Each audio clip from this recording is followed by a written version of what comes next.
Avant que la vidéo commence, parce que je l'ai oublié, n'hésitez pas à nous rejoindre sur le groupe Facebook que j'ai créé autour de l'univers de Percy Jackson pour pouvoir parler de plein de choses, donc qu'on se retrouve entre demi-dieu et demi-déesse, donc n'hésitez pas à rejoindre, ce sera dans la barre d'infos. Bonjour chers amis lecteurs et lectrices, et j'espère que vous allez bien. Aujourd'hui on se retrouve pour une vidéo tant attendue depuis le début de l'année, beaucoup d'entre vous l'attendent et j'ai pris mon temps pour rédiger mon avis. D'ailleurs vous me verrez sûrement jeter un coup d'œil, mais cette revue est tellement compliquée, je ne vais pas passer à côté, donc forcément j'ai tout noté et je veux essayer d'en dire un maximum sans m'éparpiller parce que je pense que cette vidéo peut être très vite fouillie. Mais comme vous l'avez vu dans le titre, aujourd'hui on revient pour une revue de ma seconde saga préférée, Percy Jackson, que j'ai découvert l'année dernière seulement et qui se place directement en deuxième position après Harry Potter. Donc c'est que c'est une pépite, je vous assure, c'est... Ah, je l'ai adoré.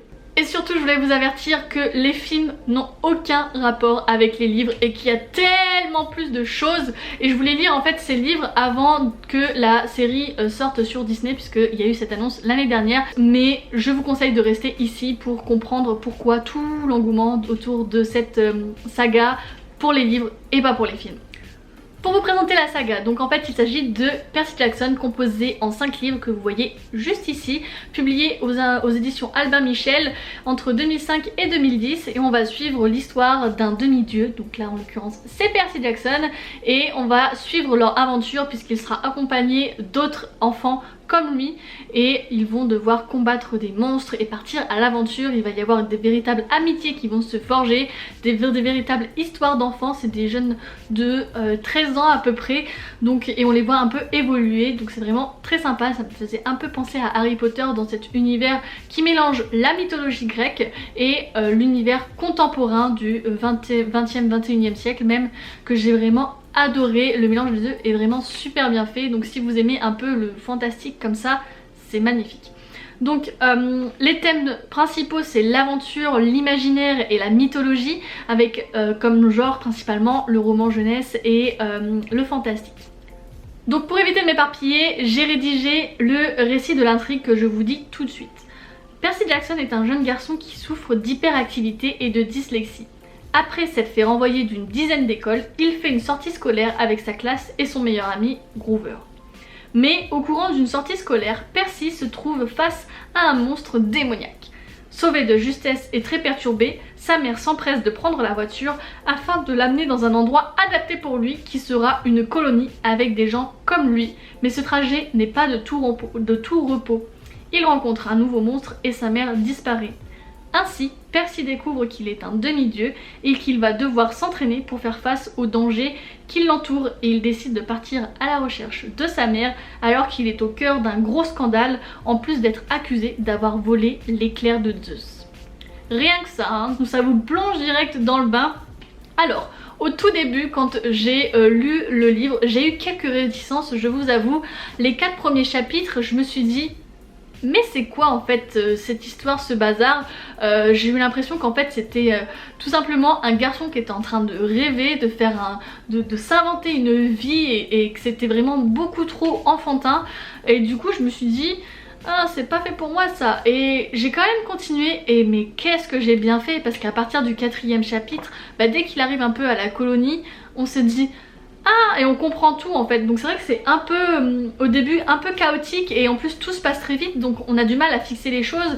Mais en réalité après, une fois qu'on a compris ça et qu'on s'accroche un peu, c'est vraiment genre trop bien. Vraiment c'est... ah, je vais m'éparpiller, je suis désolée.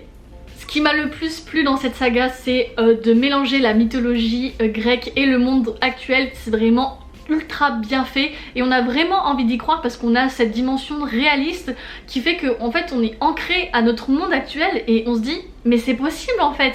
Donc vraiment ça fait partir notre imaginaire, mais quand on est enfant je pense que ça a le même impact que Harry Potter. Vraiment on peut s'imaginer, se dire oui c'est possible. Non, là maintenant que je suis un peu plus adulte, je sais que c'est plus possible pour moi et que je peux plus être une enfant de la colonie, mais vraiment je pense que si je l'avais lu plus jeune, mais j'aurais été autant séduite que la saga Percy Jackson, que Harry Potter pardon.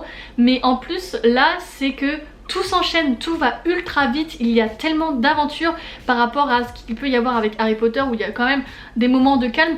Là, il n'y a jamais un moment de répit. J'ai même parfois trouvé du mal à arrêter ma lecture parce que même à la fin d'un chapitre, c'est tellement plein de suspense, d'aventures, de choses qui arrivent qu'on a envie de lire et c'est tellement accrocheur et on se dit mais c'est pas possible en fait, ça paraît tellement surréaliste qu'il y ait toujours quelque chose qui se passe encore plus intéressant, plus intrigant de ce qui vient de se passer alors que c'était déjà quelque chose de fou et c'est comme ça, c'est assez crescendo sur les 5 livres et on se dit mais waouh, l'auteur il doit épuiser tout son imaginaire au bout de 2-3 chapitres et en fait il nous tient en haleine comme ça pendant 5 tomes et je trouve ça vraiment génial.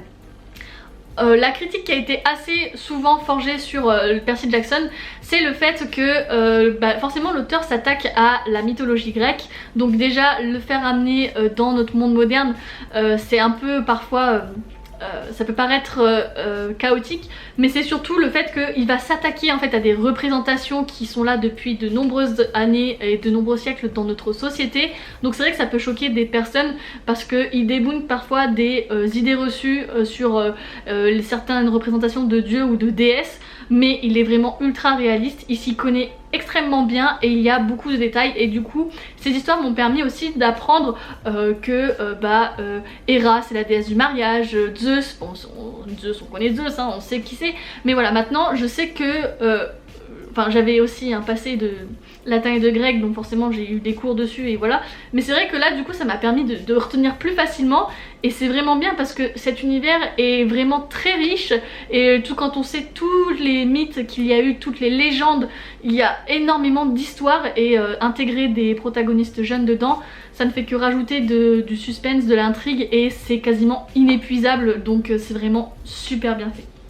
Donc mon avis global, vous pouvez vous en douter, j'ai plus que adoré et je vous recommande cette lecture puisque c'est rempli d'aventures et il y a plein de leçons de vie, même si c'est une lecture adressée à des jeunes, plutôt des enfants.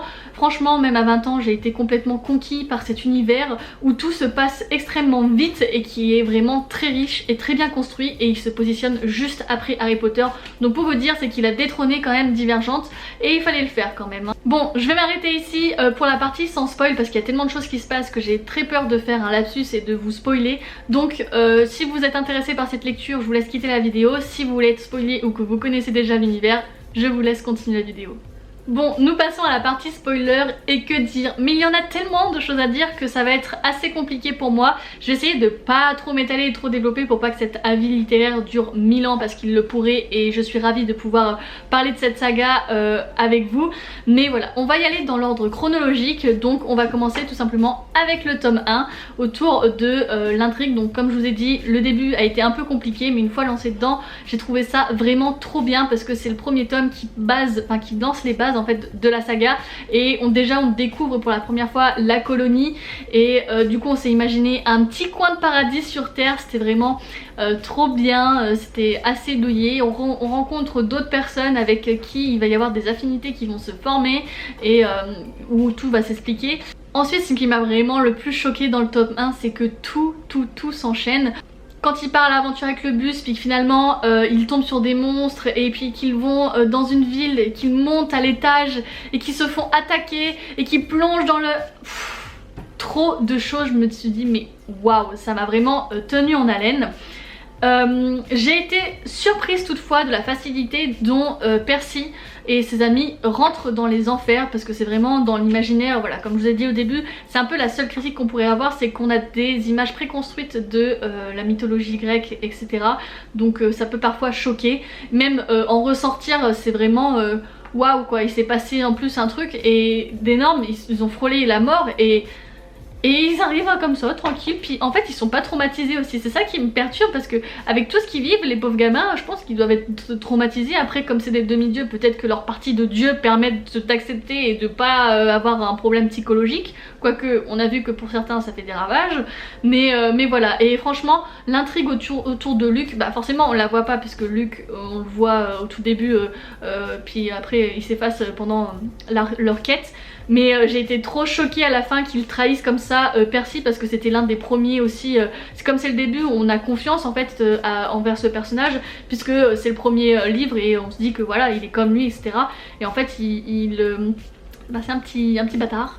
J'ai trouvé extrêmement drôle le passage dans la piscine, vraiment, où ils se sont un peu fait humilier, parce que là on voit que les dieux et déesses interviennent, parce qu'au début on se dit mais les pauvres quoi, ils sont un peu laissés pour bah, c'est eux qui se débrouillent, et les dieux et les déesses ils se disent non on se mêle pas de vos affaires, on vous laisse vous débrouiller, voilà, c'est eux qui font les enfants, mais ils sont pas responsables de leurs enfants. C'est un peu bizarre et franchement moi j'aurais pas aimé être à leur place quand même par rapport à ça. Et en plus la seule fois où ils interviennent c'est pour les humilier. Non mais voilà, j'ai un peu d'incompréhension par rapport à ça, mais en vrai ça fait un peu bah on voit que les dieux et déesses sont un peu plus humains en fait entre guillemets, et c'est pas plus mal, j'aime bien en fait, plutôt que de les idéaliser sur un piédestal, c'est vraiment sympa, même si Percy idéalise vraiment beaucoup son père, et j'avoue que bah il a raison, c'est quand même Poséidon, il est gentil Poséidon. Bref. Donc j'ai marqué que bah, découvrir la colonie, les entraînements, capture l'étendard, oui, capture l'étendard c'était vraiment trop sympa de voir que justement cette cohésion autour des personnes, et que ils ont chacun leur, enfin, dans leur univers ils ont leurs activités propres. Le fait d'escalader le mur de lave, mais ça me donne trop envie alors que je suis une simple mortelle. Et puis voler sur d'autres Pégases et s'entraîner dessus, mais c'est trop bien. Enfin, ils ont vraiment des choses extrêmement cool. Capture d'étendard, ça m'a fait aussi un peu penser à Divergente, j'avoue, mais j'adore.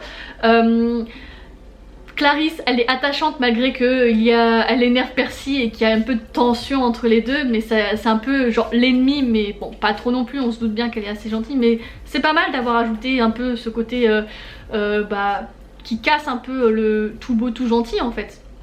Et on s'attache extrêmement vite, en tout cas c'était mon cas, pour Annabeth qui est vraiment très attachante. Elle me fait un peu penser à Hermione, une fille très intelligente, qui est très autonome, qui se débrouille et qui est jolie aussi, on va pas se le cacher. Et je me reconnais beaucoup en elle en fait, puisque c'est un peu aussi la seule fille pardon, de la saga, donc c'est la seule fille qui est très présente et qui est dans le trio, donc forcément je m'identifie énormément à ce personnage. On passe ensuite au deuxième tome, donc j'ai marqué que j'avais adoré donc cette intrigue autour de la mer des monstres, ça fait un peu une petite balade, c'est vraiment très sympa. J'ai été très surprise de découvrir que Percy avait un frère, surtout qu'en plus il s'agit d'un cyclope, et je sais pas pourquoi, dans ma tête le cyclope c'est pas du tout un humain, c'est un peu comme la bête de Stranger Things, je ne sais pas pourquoi. Là le démon Gorgone, là j'ai pas regardé de Stranger Things donc je peux pas vous dire exactement, mais j'ai l'impression que je sais pas, dans ma tête Tyson il est comme ça, et du coup ouais ça m'a fait un peu bizarre au début, puis après on s'est vraiment vite attaché à lui, surtout qu'en plus Annabeth se méfiait, donc peut-être que ça a créé un peu de la méfiance inconsciente de ma part, mais j'ai vraiment adoré, surtout qu'en plus Percy il n'hésite pas à aider son frère et inversement, enfin on voit direct que à peine ils se connaissent, il y a vraiment un lien très fort qui les unit, parce que bah Percy déjà il se pensait tout seul alors que non, il y a quelqu'un. J'ai adoré aussi le moment des sirènes où on voit en fait les désirs d'Annabeth et on en découvre un peu plus sur elle, qui était assez mystérieuse et réservée. On voit un peu qu'elle a des faiblesses aussi, qu'elle n'est pas totalement parfaite, et le fait que Percy vienne l'aider, etc. On voit qu'il y a une plus grande complicité qui se crée entre eux, et le moment où Percy est en cochon d'Inde, j'avoue que là je sais pas pourquoi j'ai eu un moment de stress, parce que je m'imaginais vraiment à la place de Percy, je me suis dit mais oh my god, comment il va faire pour se rendre compte, comment il va faire pour faire passer le message à Annabeth, etc. Mais j'avoue qu'avec du recul c'est extrêmement drôle quand même, j'imagine très bien Percy en cochon d'Inde, et voilà, ça m'a fait extrêmement rire. J'ai adoré ce tome parce que ça paraît comme une balade très douce en bateau, et on découvre également l'île du Cyclope qui m'a l'air d'être un peu une sorte de paradis sur terre grâce à la Toison d'Or finalement, et j'ai adoré quoi, c'était vraiment un peu parfait, tranquille. Il y a eu quand même beaucoup d'événements, mais un peu moins brutal et féroce je trouve que le premier tome et les tomes qui suivent, spoiler. Le tome 3, ce que j'ai adoré, c'est directement l'introduction de deux nouveaux demi-dieux importants, donc Nico et Bianca, mais surtout que dès le début on est au cœur de l'action, on n'est même pas à la colonie où comme le début précédent des autres livres où Percy était dans une école, là il va directement en mission avec Annabeth chargée donc par la colonie pour récupérer ses demi-dieux et voir que bah il y a un monstre qui est là et puis c'est pas n'importe quel monstre, c'est quand même un manticore. Donc c'était vraiment pas mal impressionnant et j'ai adoré imaginer ça. En plus après on a la découverte avec Artémis. Ah là là, mais qu'est-ce que j'ai adoré. J'aime beaucoup cette déesse, alors franchement m'imaginer avec les chasseresses, cette utopie un peu de filles un peu vierges et pas un peu, c'est totalement, qui respectent la nature et qui sont très douées. J'ai adoré ça. Je suis tombée sous le charme d'Artémis. Oh là là, malheur. Par contre Apollon pas du tout, hein. Ça m'a fait penser à Lockhart dans Harry Potter, un peu prétentieux sur de lui. J'aime pas. Voilà. Le choix de Bianca de rejoindre Artémis, j'ai pas compris parce que la jeune fille venait de découvrir qu'elle c'était un demi-dieu et elle n'a même pas essayé à chercher plus, à connaître un peu plus sur elle, à essayer d'être un peu à la colonie, voir comment ça se passe, etc. Qu'elle a direct choisi d'être avec Artémis, voilà, de s'engager dedans, alors que moi j'aurais pris un peu plus de temps quand même, un peu de réflexion. C'est un choix assez compliqué, surtout qu'elle va se séparer de son frère avec qui elle était très proche, très protectrice, et du coup je pense que Nico va se sentir abandonné et ça n'est qu'accentué davantage avec sa mort qui est assez brutale et genre au début je pensais pas qu'elle était décédée en fait, je pensais vraiment juste qu'elle avait disparu et j'ai été très surprise, vraiment j'ai pas compris et pauvre Nico quoi, voilà. J'ai adoré le moment où il y a un gros cochon qui arrive lorsque Groover sent la nature, c'est vrai que c'était vraiment pas mal. On passe à la suite avec le tome 4 et j'ai adoré puisque là c'est un peu un approfondissement de la relation père-Cabet et j'avoue que je suis une fangirl sur ce couple puisque on voit très bien que Percy commence à fréquenter donc Rachel, une mortelle, et que Annabeth est extrêmement jalouse déjà par rapport à ça, mais d'autant plus quand Rachel voit la lumière alors que elle non, elle se sent complètement délaissée, abandonnée et stupide et je comprends tellement sa position, un peu de se sentir inférieure, mais du coup ça m'a fait doucement sourire quand même. J'ai adoré quand Percy se sacrifie en fait dans les forges là, avec dans leur grotte, etc. Là je sais plus comment ils s'appellent, les petits phoques là, je les ridiculise. Ça a fait un événement vraiment, enfin on s'y attendait pas, et le fait qu'il ait atterri sur l'île de Calypso, ce petit coin de paradis encore une fois, ça a fait une parenthèse en plus dans l'intrigue et franchement je suis encore une fois tombée sous le charme de Calypso et limite j'avais de la peine pour cette femme qui n'avait rien demandé et qui était un peu emprisonnée ici. Et c'était trop bien, j'ai trop envie qu'il y ait une intrigue qui se déroule autour de ça, voilà. C'était vraiment trop bien, mais bon bien sûr il a fallu qu'ils reviennent à la réalité puisque tout le monde était déjà en train de pleurer sa mort alors que c'était pas le cas et qu'il fallait qu'ils terminent leur quête du labyrinthe. Et j'ai adoré aussi au tout début quand spoiler c'est Dédale, mais quand le nouveau formateur vient avec son chien dans l'arène, ça fait une intrigue parce qu'on sent que c'est un peu louche. Et puis dans ce tome là je me suis sentie il y avait de la pression, très oppressant parce que déjà c'est dans un labyrinthe et je suis un peu claustrophobe et je l'ai ressenti, vraiment ça m'a un peu oppressée et ça a rajouté que du stress. J'ai adoré aussi la petite épisode du ranch parce qu'on s'y attendait absolument pas, et enfin la bataille dans l'arène là qui a été organisée dans le labyrinthe, dans laquelle Percy arrive à s'en sortir, je trouve ça vraiment fou. Pareil avec le mille-pattes là, le mille-mains et tous les monstres qu'on découvre dans les souterrains qui existent, c'est vraiment mais trop bien fait. Ensuite vers la fin quand la partie où Groover rencontre Pan avec tant d'années de recherche etc, c'était assez émouvant, d'autant plus qu'il arrive pour un peu annoncer une mauvaise nouvelle et c'est triste, vraiment c'est extrêmement triste, ça m'a pris, c'était très émouvant, voilà, ça m'a pris au sentiment et au cœur et c'était un peu une évasion également à ce moment là dans un univers très froid, très oppressant, très sombre, où on a pu un peu voir de la nature etc. Ça contraste avec le fait qu'il y ait plein de monstres ou que c'est un endroit avec beaucoup de dangers. Et ça arrive à un moment en plus où les héros sont vraiment épuisés et ça va les remotiver vraiment, surtout qu'en plus que Groover et Tyson avaient été séparés, donc c'est vrai qu'on se demandait où ils étaient, mais pour moi j'étais convaincue qu'ils n'étaient pas morts, voilà. Et la fin du labyrinthe j'ai adoré parce qu'on découvre en fait on découvre que Dédale est là, et puis même toute l'intrigue qu'il y a autour de Dédale, les rêves que Percy faisait, où en fait on découvre que il a pas toujours été gentil, etc. Quand il vole pour s'échapper de Chronos, j'ai adoré cette vision là, enfin c'était vraiment une fin très bien faite. Et enfin on arrive au 5e volet avec la bataille à New York dans l'Empire State Building, avec plein de rebondissements, avec des moments de pause pour se récupérer et des moments d'attaque et d'affrontement.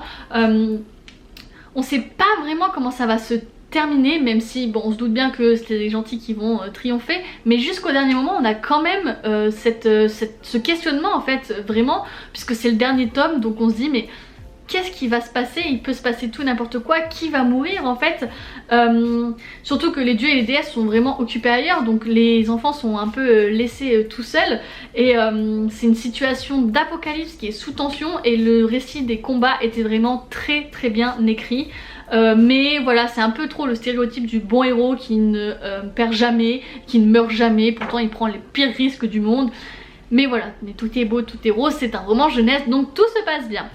La suite, est-ce que je vais lire la suite? Évidemment, là je lis actuellement Les Héros de l'Olympe, donc je suis trop contente de replonger dans cet univers. J'en suis vraiment que au tout début pour le moment, mais si vous voulez je referai une revue dessus quand j'aurai terminé. Mais j'ai adoré me replonger dedans, là j'ai été trop contente, j'ai l'impression de n'avoir jamais quitté Percy Jackson. Donc voilà, cette vidéo doit être extrêmement longue et j'en suis tellement désolée, mais voilà, je me suis pas encore trop étalée, je me suis restreinte, j'ai écrit hein, pour justement pas m'éparpiller. J'espère toutefois que cette vidéo vous a plu, n'hésitez pas à me dire dans les commentaires votre avis sur votre lecture de Percy Jackson ou si ce livre vous intéresse. Sur ce, je vais vous laisser ici. Je vous embrasse et je vous dis à très vite pour une nouvelle vidéo. Et surtout, n'oubliez pas de vous évader. Ciao ciao!